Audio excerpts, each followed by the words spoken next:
अस्सलाम वालेकुम। मतिउल्लाह जान MJTV। पाकिस्तान की आला अदलिया में जजों की तैनाती के हवाले से नई रवायात कायम हो रही हैं और पार्लिमान की बालादस्ती के हवाले से कम जजों की तैनाती की हद तक आज ये असूल भी तय हो चुका है। और कुछ ऐसे सीनियर वकला जिनके नाम इस्लामाबाद हाई कोर्ट में तैनाती के लिए अदालती कमीशन ने रेकमेंड किए थे, उनकी सिफारिश की थी, उन नामों की बुनियाद पर पार्लिमानी कमेटी का आज इजलास हुआ और उस पार्लिमानी कमेटी के इजलास में उन दो सीनियर वकला को भी दावत दी गई थी कि वो शरीक हों, क्योंकि आइन के मुताबिक जब अदालती कमीशन जिसकी सरबराही चीफ जस्टिस करते हैं और दूसरे सीनियर जजेस होते हैं और बार के नुमाइंदे होते हैं, अटॉर्नी जनरल और लॉ मिनिस्टर होते हैं, उस अदालती कमीशन के जो नाम जब हतमी हो जाएँ, उनकी रिकमेंडेशन हो जाए तो फिर वो एक हतमी रिकमेंडेशन होती है। मगर आइन के मुताबिक एक पार्लिमानी कमेटी भी है जिसमें सेनेट के और कौमी असम्बली के बराबर के अरकान होते हैं, तो वो कमेटी भी उन नामों पर गौर करती है और अगर वो कमेटी मुस्तरद करना चाहे वो नाम जिसको चीफ जस्टिस की सरबराही में कायम अदालती कमीशन ने जिनकी मंजूरी दी थी, तो फिर उसकी वजूहात बयान की जाती हैं और वो वजूहात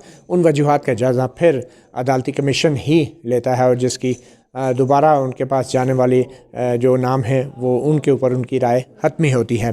तो आज उस पार्लिमानी कमेटी में एडवोकेट बाबर सत्तार पेश हुए, एडवोकेट तारिक महमूद जहांगीरी पेश हुए और ये एक पार्लिमान की बालादस्ती के हवाले से एक रवायत कायम की गई है। इससे पहले भी इस्लामाबाद हाई कोर्ट के दो जजेस जो हैं वो पेश हो चुके हैं और लाहौर हाई कोर्ट के भी कुछ जजेस, और आज जो इजलास हुआ उसकी अहम खबर ये है कि पार्लिमानी कमेटी ने भी एडवोकेट बाबर सत्तार और एडवोकेट तारिक महमूद जहांगीरी जो हैं उनके नामों की मंजूरी दे दी है और अब ये दोनों सीनियर वकला जो हैं ये अब इस्लामाबाद हाई कोर्ट के तैनाती के लिए हतमी तौर पे इनके नाम क्लियर हो गए हैं और जल्द ही ये अपना हलफ भी उठाएंगे। मगर इससे पहले यकीन तौर पे सदर ममलिकत के दस्तखत होंगे, इनके नोटिफिकेशन के हवाले से फ़ाइनल अपॉइंटमेंट ऑर्डर जारी होगा जो अब एक रस्मी कार्रवाई बन गई है।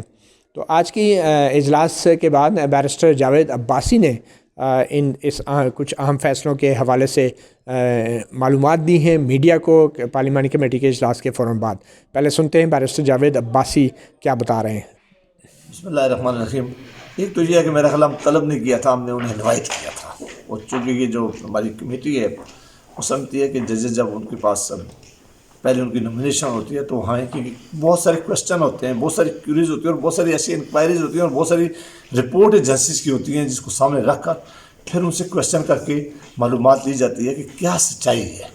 इस सिलसिले में उनको इनवाइट किया जाता है, उनको बुलाया जाता है, उनको कमेटी के मेंबरान के सामने उनके सामने सवालात रखे हैं, उन्होंने बड़ी खूबसूरती से जवाब दिए हैं। और ऐसा नहीं है कि पार्लियामेंट और कोई जुडिशरी के दरमियान हम कोई इसकी बालादस्ती दिखाना चाहते हैं, बल्कि हम ये इसलिए चाह रहे थे कि ये जो प्रोसेस है ये बड़ी स्मूथली से हो। आज दोनों जजेस साहिबान यहाँ तशरीफ लाए थे, कमेटीज़ के मेंबरान ने डेप्थ पहले अपनी जो है डिस्कशन की है, डिस्कशन करने के बाद उनके सवालात पे किए हैं, सवालात के जवाब में जब ये इंटरव्यूज़ ख़त्म हो चुके हैं तो कमेटी ने तारिक महमूद जहांगीरी साहब को यूनानिमसली सब ने जो है कहा है कि उनको एलिवेट होना चाहिए 1 साल के लिए, और बाबर सत्तार साहब का सिर्फ जो मिनिस्टर PTI के हमारे वज़ीर हैं पार्लियामेंट्री अफेयर के जो मिनिस्टर स्टेट हैं अली मोहम्मद ख़ान साहब, उन्होंने इसको सपोर्ट नहीं किया। बाकी 7 लोगों ने बाबर सत्तार साहब के हक़ में वोट दिया है और दोनों की जो नॉमिनेशन थी वो कन्फर्म करके हमने केस अभी थोड़ी देर पहले आगे भेज दिया।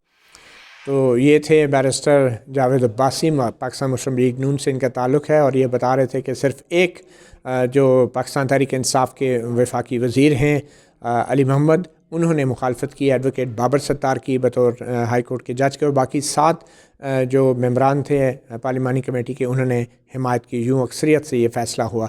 दूसरी तरफ एडवोकेट तारिक महमूद जहांगीरी की तैनाती पर तमाम पार्लिमानी कमेटी के अरकान मुत्तफ़िक़ थे, मगर ज़राए ने अब हमें ये बताया है कि बड़े दिलचस्प सवाल जवाब भी हुए और बज़ाहिर जो भी सवाल जवाब हुए, एक सवाल जो सामने आ रहा है कि एडवोकेट तारिक महमूद जहांगीरी से पूछा गया कि उनके हाथ जो हैं उनकी फिंगर्स वो कटी थी और उस हवाले से उनसे सवाल किया गया। अब ये मालूम नहीं कि उन्होंने क्या जवाब दिया, मगर आम इतलात ये हैं कि ज़ुल्फ़िकार अली भुट्टो की फांसी के बाद जिसको तारीख़ में अदालती कत्ल के तौर पे जाना जाता है, जो अल ज़ुल्फ़िकार बनी थी, तो उस हवाले से कुछ इल्ज़ामात थे एडवोकेट तारिक महमूद جہانگیری کے حوالے سے کہ وہ شاید کسی ایسی سرگرمی میں ملوث ہے کہ جس دوران ان کے ہاتھ میں کوئی ایکسپلوسو مٹیریل پھٹ گیا تھا جس کی وجہ سے ان کے ہاتھ زخمی ہو گئے تھے. مگر یہ بھی ایک تاریخ کا حصہ ہے. اس کے بعد بہت کچھ ہوتا رہا اور سب کچھ جو ہے بہت سے معاملات جو ہیں اسی وقت قانونی طور پہ بھی ختم ہو گئے تھے. تو بہرحال یہ وہ سوال جواب ہیں جو پارلیمانی کمیٹی میں ہوتے رہے اور کچھ اندازہ ہمیں ایڈوکیٹ بابر ستار کے جو ہیں میڈیا سے مختصر گفتگو سے بھی ہوا.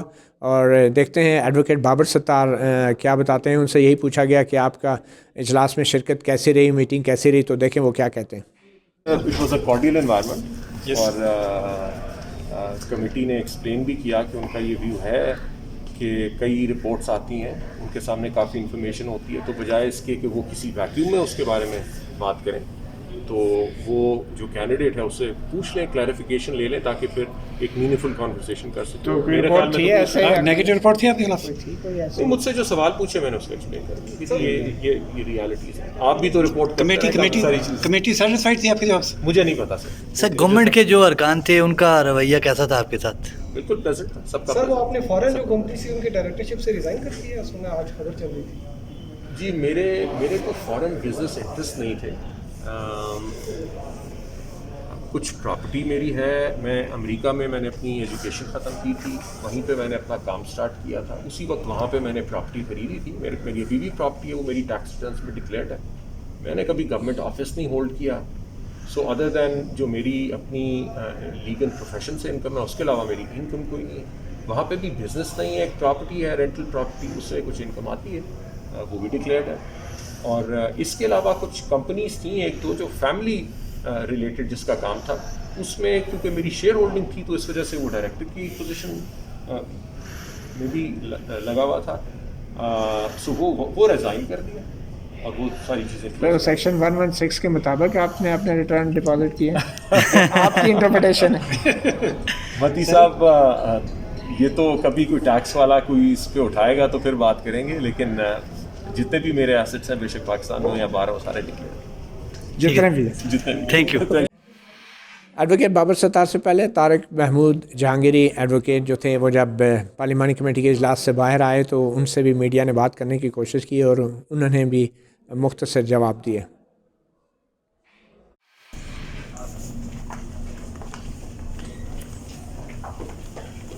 جہانگیر صاحب کیسے رہی آپ کی میٹنگ؟ بہت اچھی. سر انٹرویو اچھا ہو گیا؟ تو ایڈوکیٹ بابر ستار اور ایڈوکیٹ طارق محمود جہانگیری کے حوالے سے جو بھی آج تک اطلاعات آ رہی تھی کہ حکومت شاید ان کی مخالفت کرے گی, بیرسٹر فروغ نسیم وزیر قانون مخالفت کریں گے, مگر ایسا کچھ ہوا نہیں اور عدالتی کمیشن میں بھی ان کے ناموں کی منظوری ہو گئی اور آج پارلیمانی کمیٹی سے بھی ان کے ناموں کی منظوری ہوگی. بہت اہمیت ہے ایڈوکیٹ بابر ستار کے اور ایڈوکیٹ طارق جہانگیری کی اسلام آباد ہائی کورٹ میں تقرری کی, اس وجہ سے کہ ایڈوکیٹ بابر ستار کے حوالے سے کہا جاتا ہے کہ وہ بہت ہی پرو ڈیموکریسی اور rule of law and supremacy of parliament and supremacy of constitution پہ بلیو کرتے ہیں اور اپنا بہت ہی ہارڈ لائن اس کے اوپر رکھتے ہیں, مگر بڑی دلیل کے ساتھ. اور ان کے ٹیلی ویژن پہ اور انگریزی روزناموں میں جو ان کے تجزیے آتے رہے ہیں وہ مستقل مزاجی سے رول آف لا اور سویلین کنٹرول کی بات کرتے رہے ہیں اور سپریمیسی آف پارلیمنٹ کی بات کرتے رہے ہیں. اور میں خود ذاتی طور پہ ایز اے جرنلسٹ میرے لیے بھی ایک قسم کا یہ بڑا ہی ایک عجیب سچویشن ہوگی کہ وہ میری وکالت بھی کرتے رہیں. توہین عدالت کا جو ایک کیس سپریم کورٹ میں زیر سماعت ہیں ابھی بھی اور کافی لمبی تاریخیں بھی اس پہ پڑتی رہی ہیں, وہ اب میرے وکیل تو نہیں ہوں گے اور یقینی طور پہ مجھے کچھ اور ان جیسا ہی وکیل اگر ممکن ہوا تو ڈھونڈنا پڑے گا. مگر ان کا اسلام آباد ہائی کورٹ کا جج بننا ایک بہت بڑا اور بڑا اہم ایک ڈیولپمنٹ ہے ان فورسز کے لیے جو یہ توقع کرتے ہیں کہ پاکستان کی عدلیہ اور خاص کر جو اعلیٰ عدالتیں ہیں, ہائی کورٹس ہیں, وہ ایسے مشکل وقت میں اپنے فیصلوں کے ذریعے ہیومن رائٹس کا تحفظ کریں گی, آزادی رائے کا تحفظ کریں گی اور جمہوریت کا تحفظ کریں گی، پارلیمنٹ کی بالادستی کی بات کریں گی، اور جو الزامات لگائے جاتے ہیں اپوزیشن جماعتوں کی طرف سے اسٹیبلشمنٹ کی مسلسل مداخلت کے حوالے سے پاکستان کے سیاسی عمل میں، اس حوالے سے بھی بہت سے ایسے معاملات آنے والے وقت میں اسلام آباد ہائی کورٹ کے سامنے بھی جا سکتے ہیں یا ہماری اعلیٰ عدلیہ میں آ سکتے ہیں، جن کے اوپر فیصلہ بڑا اہم ہوگا۔ مطیع اللہ جان، MJ TV سے اتنا ہی، اجازت دیجیے، اللہ حافظ۔